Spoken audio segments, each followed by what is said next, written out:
السلام علیکم۔ English easy tricks میں خوش آمدید۔ آج جو ہمارا چیپٹر ہے وہ ہے چیپٹر 13 آفٹر 20 ایئرس، 20 سال بعد۔ یہ ایک سٹوری ہے۔ اس سٹوری کی آج ہم صرف سمری دیکھیں گے، اگلی ویڈیو میں اس کی ٹرانسلیشن کراؤں گا۔ تو دیکھتے ہیں، یہ پہلے میں نے بلٹس میں لکھی ہوئی ہے۔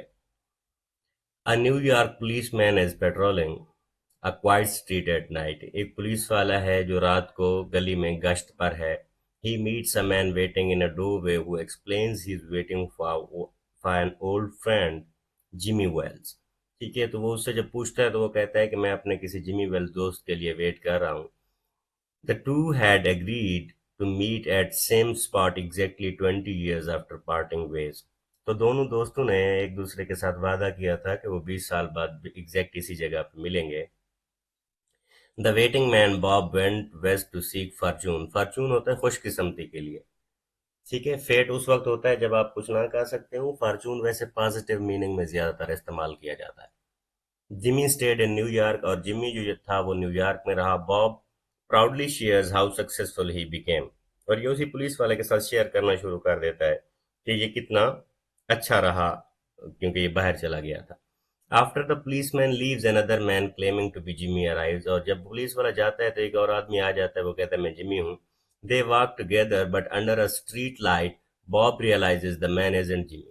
تو جب وہ لائٹ کی طرف دیکھتے تو وہ دیکھتے یہ تو جمی نہیں ہے جس کا میں ویٹ کر رہا تھا۔ The stranger reveals himself as a detective who arrests Bob, a wanted criminal known as Silky Bob۔ ٹھیک ہے، تو وہ پھر اس کو بتاتا ہے کہ میں جس طرح آئی ایس آئی کا ڈیٹیکٹیو کس کو کہتے ہیں، جاسوسی کرنے والا، تو میں ایک جاسوس ہوں جو آپ کو اریسٹ کرنے آیا ہوں۔ کیوں؟ کیونکہ وہ ایک باب نہیں ہوتا، وہ ایک کرمینل باب ہوتا ہے جس کا نام سلکی باب کے نام سے مشہور ہو چکا ہوتا ہے۔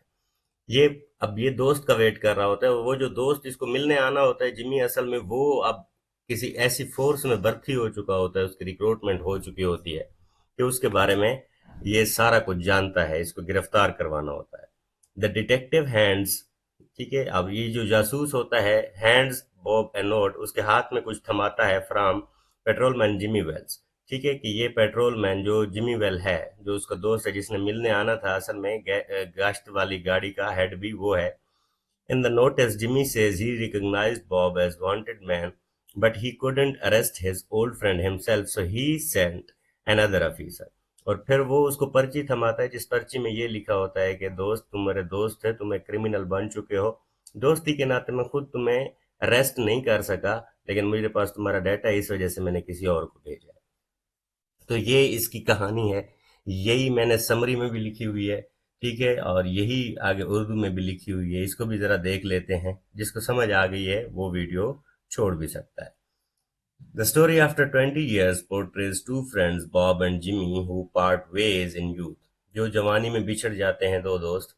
One heading west to seek fortune، ایک ویسٹ مغرب کی طرف چلا جاتا ہے تاکہ وہ اپنی قسمت کو سنوار سکے۔ The other staying in New York، اور دوسرا نیو یارک میں رہ جاتا ہے۔ They promise to meet again after 20 years at the same spot، اور یہ اسی جگہ پہ 20 سال بعد ملنے کی کیا کرتے ہیں، ایک دوسرے کے ساتھ کمٹمنٹ کرتے ہیں۔ اگر آپ نے 3 ایڈیٹ مووی دیکھی ہو تو وہ بھی کہتے ہیں نا کہ 5 یا 10 سال بعد ہم ایگزیکٹ کہیں ملیں گے۔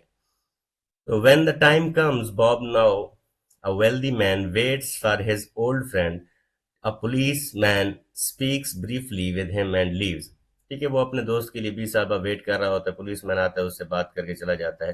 Letter a man claiming to be Jimmy arrives, اور پھر ایک بندہ آتا ہے جو دعویٰ کرتا ہے کہ میں جمی ہوں۔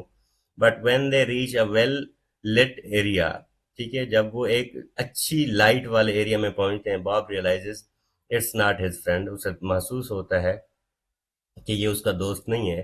دا مین actually a detective arrest him for being wanted criminal، اور وہ پھر اس کو اریسٹ بھی، گرفتار بھی کر لیتا ہے کیونکہ وہ وانٹڈ کرمینل ہوتا ہے۔ He gives Bob a note from the patrolman Jimmy Wells, who had recognized Bob but couldn't bring himself to arrest his childhood friend۔ ٹھیک ہے، تو وہ اس کو ایک پرچی تھماتا ہے جس میں لکھا ہوتا ہے کہ تم میرے دوست ہو، میں خود نہیں آ سکا، اس لیے میں نے بندہ بھیجا تمہیں اریسٹ کرنے کے لیے۔ Showing the painful clash between friendship and duty، اور اس میں یہ پتہ چلتا ہے کہ کس طرح سے انسان جب ڈیوٹی میں آ جائے تو دوستیاں بھی ختم کرنی پڑتی ہیں۔ وہ ایک مجرم تھا قانون کی نظر میں، لیکن اس کا دوست تھا، لیکن اس نے کیا کیا، پھر اپنی ڈیوٹی ہی نبھانی تھی، دوستی وہ نہیں نبھا سکا۔ سیم اسی کی اردو میں بھی ٹرانسلیشن لکھی ہوئی ہے۔ آپ ویڈیو کو پاز کر کے اس کو دیکھ سکتے ہیں. Thank you so much.